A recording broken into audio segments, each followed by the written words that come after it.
Dans cette étude de la synthèse du yoga, nous abordons le chapitre intitulé Unité. Nous découvrons un aspect central du yoga intégral, celui de la conscience de l'unité. Bien que le yoga vise à vivre cette conscience de l'unité, il reconnaît que le cosmos lui-même est divisé en deux parties, la moitié supérieure où la Satchitananda est révélée et la moitié inférieure où elle est voilée. Notre propre conscience perçoit également cette division et il faut faire des efforts pour combler cet écart. Cela nécessite de revoir et remodeler notre conscience inférieure à la lumière de la conscience supérieure. Mais pour cela, il faut éveiller l'esprit de vérité, qui nous permet de recevoir mentalement les illuminations du haut. L'intuition est un exemple de cette capacité à recevoir des inspirations conscientes, des révélations spontanées ou une fine discrimination de la vérité. Ces phénomènes intuitifs sont dus à l'influence du supramental qui apporte des perceptions directes de la vérité. Cela permet de créer un ordre universel à partir de l'infini. L'éveil de l'esprit de vérité révèle une grande joie et une transformation de notre savoir, de notre volonté, de notre plaisir de vivre et de notre perception des choses universelles. Tout se place harmonieusement et nous permet de percevoir la lumière de la vérité et de l'amour derrière toutes nos pensées, volontés et émotions. Ainsi, nous comprenons que chaque mouvement de l'univers trouve son origine dans l'être et converge vers la vérité. Ce que nous vivons est soutenu par une force et animé par la joie d'exister. Cet extrait fait référence à l'unité universelle et à la conscience, la force et la joie qui en découlent. Il soutient que lorsque nous parvenons à harmoniser toutes les divisions et contradictions, nous pouvons percevoir l'infinité qui se cache derrière chaque chose. Tout ce qui était fragmenté se rassemble spontanément en une harmonie et un ordre, révélant ainsi l'unité et l'infinité essentielle à travers tout. Cette transformation de notre conscience nous permet de convertir la douleur, le plaisir et l'indifférence en joie du soi existentiel, de transformer la force et la faiblesse, le succès et l'échec en pouvoir de la force de volonté, et de convertir la vérité et l'erreur, la connaissance et l'ignorance en lumière de la conscience de soi infini et de la connaissance universelle. En réalisant cette transformation, notre vie et notre être sont élevés vers une expérience de plénitude et de perfection. L'auteur parle de la relation entre le succès et l'échec et comment ils sont impactés par la conscience supramentale. Il explique que le succès et l'échec sont le résultat de l'action de la volonté, tant interne que externe. Cependant, la conscience supramentale voit les choses dans leur ensemble, en tenant compte de l'espace, du temps et des chaînes de causalité. Ainsi, ce qui peut sembler être un échec isolé peut en fait faire partie d'un mouvement plus vaste vers le succès à un autre, moment. L'auteur donne l'exemple d'une tentative de créer une nouvelle religion en Égypte qui a échoué, mais qui était nécessaire pour préparer l'action actuelle de la création d'Auroville. Il explique également que les efforts passés doivent être maintenus vivants pour être liés à l'avenir, sinon ils s'estompent. Les âmes éveillées qui sont conscientes de cette nécessité participent de nouveau à ces efforts à chaque occasion, bien que cela puisse sembler être des échecs et des frustrations du point de vue humain. L'auteur mentionne également la discussion de la mère avec les enfants, où elle explique qu'ils sont tous ici pour une raison et qu'ils auront une chance quand le temps de la réalisation viendra. En fin de compte, le véritable accomplissement ne se produit que lorsque la grâce divine vous offre l'opportunité de participer à l'effort. Nous avons tous la chance d'agir dans ce monde et de faire des choix. Parfois, nous réussissons et parfois nous échouons. Mais selon une perspective plus large, ces termes de réussite et d'échec perdent leur sens. En réalité, il existe une volonté supérieure qui agit à travers nous, une volonté efficace qui ne dépend pas de nos limites. Elle assemble les matériaux nécessaires, crée des ressources et atteint ses objectifs indépendamment de nos limitations de temps et d'espace. Ainsi, le succès et l'échec sont transformés en une seule volonté auto-efficace. Même lorsque nos efforts semblent avoir échoué, cette volonté continue d'agir en coulisses, prenant note de ce qui a été créé et préparant la prochaine étape. Par exemple, l'Empire romain a laissé des ruines physiques, mais ses valeurs ont laissé une empreinte durable sur l'Europe et le monde. De même, nos forces et nos faiblesses sont simplement des capacités développées à différents degrés. Lorsque nous étendons notre perception du temps et de l'espace, ces distinctions perdent de leur importance. Dans le film Edge of Tomorrow, le personnage principal est piégé dans une boucle temporelle, où il revit encore et encore les mêmes événements. Mais il apprend et grandit à chaque fois, développant sa force et combattant avec plus de savoir et d'efficacité. De cette façon, le film nous montre comment la conscience élargie peut voir au-delà des notions de force et de faiblesse, et embrasser le potentiel infini de croissance et de transformation. Dans cet extrait, l'auteur parle d'un personnage qui apprend de ses erreurs et utilise ses connaissances pour éviter les dangers dans un jeu. Cela montre une conscience qui est libre de la limitation du temps et peut vivre la vie comme elle le souhaite, avec tout le temps nécessaire pour grandir et dépasser ses limites. L'auteur relie ensuite cette idée à notre propre conscience divine, qui expérimente et connaît sa propre immortalité et sa capacité à se développer sans limite. Le temps n'a pas d'importance et la force de volonté est la principale source de progrès. Les notions de force et de faiblesse, de succès et d'échec sont transcendées et converties en une force autonome et en une connaissance universelle infinie. L'auteur explore ensuite la dualité entre la vérité et l'erreur, la connaissance et l'ignorance, en soulignant que cela dépend de notre conscience subjective et objective. Au final, l'auteur suggère que la vérité et la connaissance deviennent une prise de conscience de soi et une illumination des connaissances universelles infinies. La vérité et l'erreur sont des concepts essentiels. La vérité est une connaissance juste et alignée avec la réalité, tandis que l'erreur est une compréhension fausse ou limitée. Reconnaître la vérité et éviter l'erreur est un processus de discernement spontané de notre état de conscience. Lorsque nous sommes en accord avec la réalité, tout ce que nous faisons est vrai et aligné. Mais lorsque nous sommes déconnectés ou désalignés, nous commettons des erreurs. La correction de l'erreur vers la vérité consiste à se reconnecter à l'ensemble et à retrouver une harmonie plus profonde. L'ouverture de notre conscience à une conscience infinie nous permet d'être en harmonie avec tout et de connaître la vérité universelle. Cependant, notre capacité à comprendre et à connaître est limitée, ce qui se reflète dans la manière dont nous utilisons notre intuition. L'intuition est un éclair de connaissance qui nous donne un aperçu limité, mais révèle ce qui est vrai dans notre champ de vision. Nous avons conscience de ce que nous savons, mais aussi de ce que nous ne savons pas. L'erreur est de prétendre savoir plus que ce que nous savons réellement. La citation Mal sait et ne sait pas qu'il ne sait pas, il est fou souligne le problème de ne pas reconnaître notre ignorance. Nous devons donc reconnaître nos limites de connaissance et être humbles dans notre quête de vérité. Lorsque vous atteignez un certain niveau de conscience, vos limites deviennent floues au départ, mais deviennent de plus en plus définies. Vous êtes plus conscient de la transition et le rythme commence à avoir de l'importance, alors que la conscience élargit. Vous voyez de plus en plus l'or d'un éclair de génie, jusqu'à ce que votre esprit atteigne ses limites. Il se passe quelque chose de vaste et plus important, mais vous ne savez pas ce qui se passait avant ou ce qui se passera après. Ces éclairs successifs se multiplient et se développent au fil du temps, devenant de plus en plus complets. Les éclairs se produisent maintenant spontanément, sans que vous ayez à y penser. Mais à un certain moment, les éclairs deviennent une lumière continue et soutenue, ce n'est plus un éclair de génie, c'est l'aube de la lumière, qui grandit, s'élargit et devient plus lumineuse et plus claire. C'est le passage fondamental des éclairs de génie à l'aube de la lumière. Ce passage est essentiel pour comprendre l'infinité de la perception. Lorsque vous voyez le tout, votre connaissance est encore limitée par votre esprit, qui ne peut pas concevoir l'infini. Vous pensez que, vous savez tout, mais en réalité, il existe encore un autre infini au-delà de votre connaissance. C'est le moment où l'ignorance devient extrême, car vous réalisez l'existence d'un autre infini qui contredit votre propre infini. Le problème se pose lorsque les différentes religions essaient d'expliquer l'infini à travers leur propre vision, et les contradictions entre ces visions créent des conflits et des incompréhensions. C'est le problème de l'esprit, qui, même ouvert à l'infini, ne peut jamais être infini.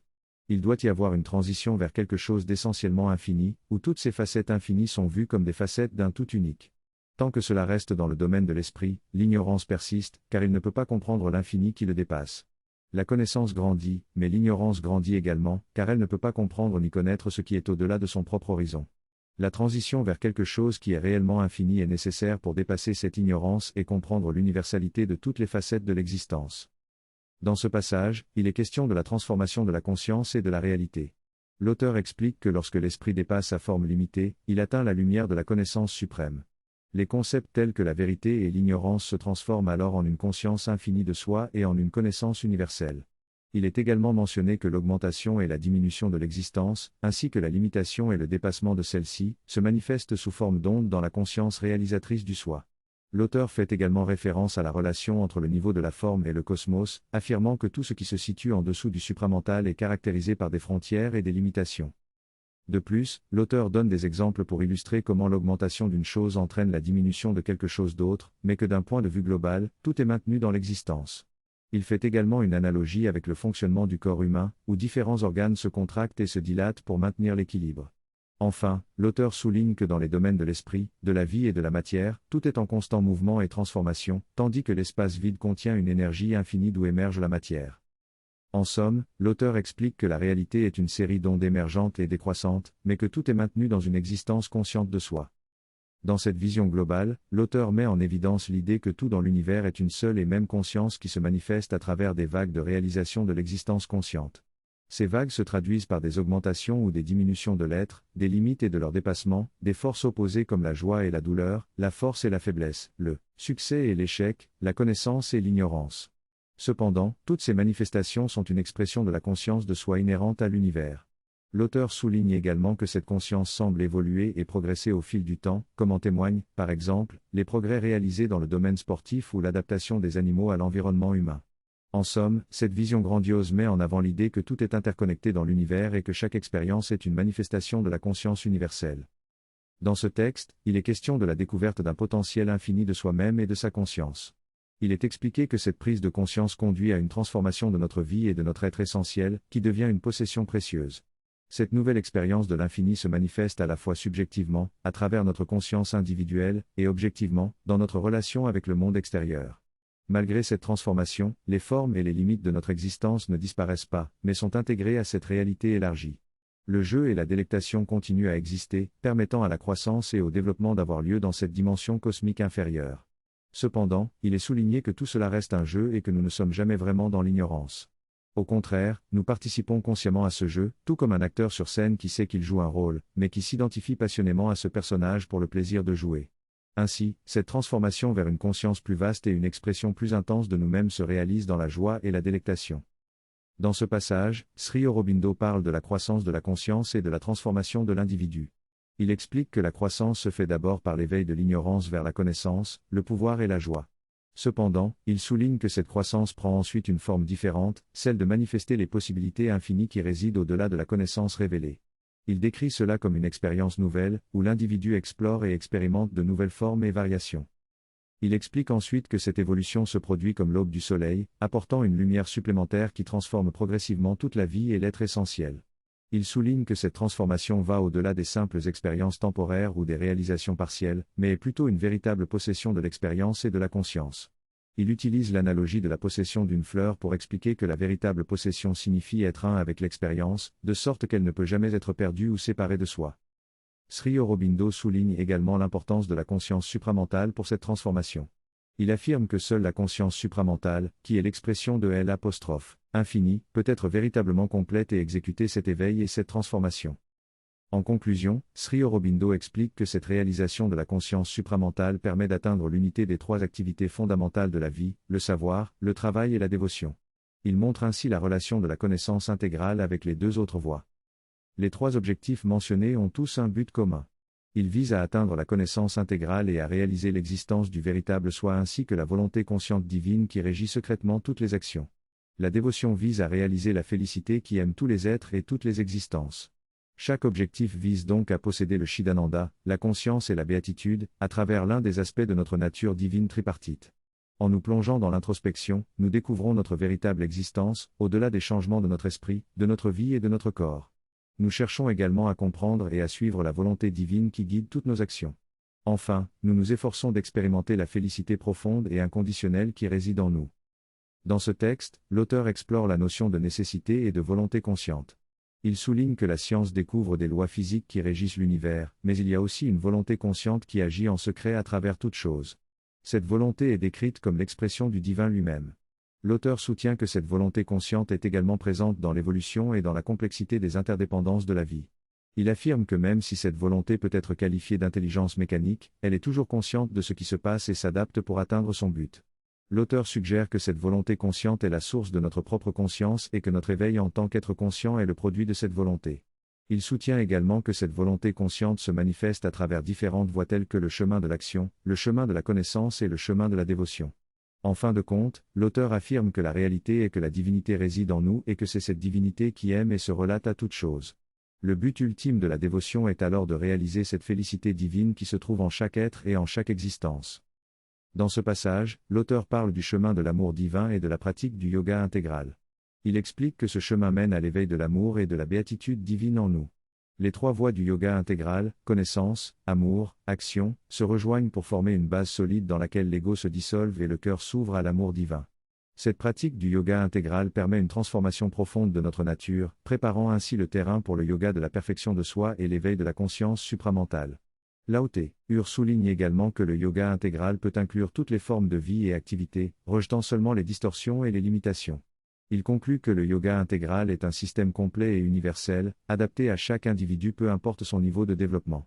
L'auteur évoque également brièvement l'idée de l'esprit de lumière, une notion complémentaire au yoga intégral qui sera développée ultérieurement. L'instrument de l'ignorance, qui est souvent divisé, peut être transformé par une action de la lumière supplémentaire, qui le libère de son ignorance fondamentalement. Cet état d'esprit est appelé l'esprit de lumière et nous permet de commencer à vivre une vie divine sur terre, sans attendre la divinisation complète de notre nature entière.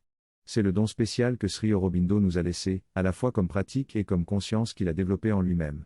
Cette conscience sacramentelle ne pouvait être développée que si elle était infusée dans l'esprit. Ainsi, lorsque Sri Aurobindo a quitté son corps et a transmis son esprit de lumière à la mère, cela était significatif car elle portait en elle l'ensemble de l'humanité et de la nature terrestre.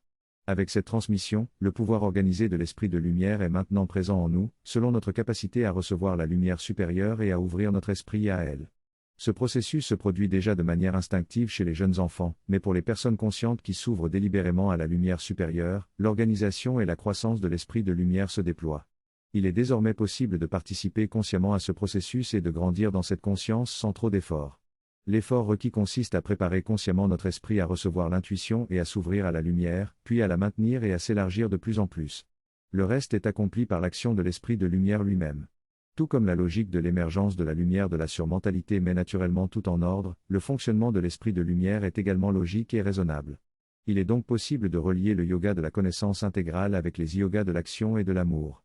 En ce qui concerne l'importance de l'anniversaire de Sri Aurobindo, cela pourrait nécessiter plusieurs heures pour en parler en détail. Cependant, la mère avait préparé un message à ce sujet, qui était également donné lors de la célébration du darshan. Lors des darsans, il était possible de recevoir un don en personne de Shira et de la mère.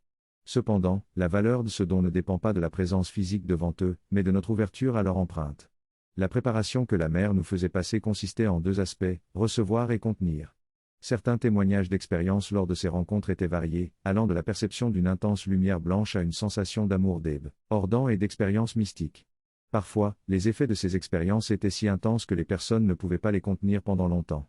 Un homme, après avoir reçu un don de la mère, a été tellement bouleversé par l'expérience qu'il ne savait plus comment vivre sa vie. Après lui avoir demandé conseil, la mère lui a donné une lettre pour le Dalaï Lama, lui disant d'aller travailler avec lui. Il est ainsi devenu l'un des principaux promoteurs du Dalaï Lama dans l'Ouest. Il était hésitant à revenir à l'ashram de peur d'être déçu après cette expérience extraordinaire. Toute sa vie, c'est cela qu'il a porté et défini, littéralement. Le message pour nous est donc le suivant: si nous sommes prêts, la vie nous donnera et façonnera notre existence, définissant nos nouveaux départs. La réduction peut être une occasion spéciale à cet égard, mais chaque jour et chaque instant peuvent aussi devenir une occasion spéciale. La seule façon d'exprimer notre gratitude est d'être digne des cadeaux qui nous sont offerts.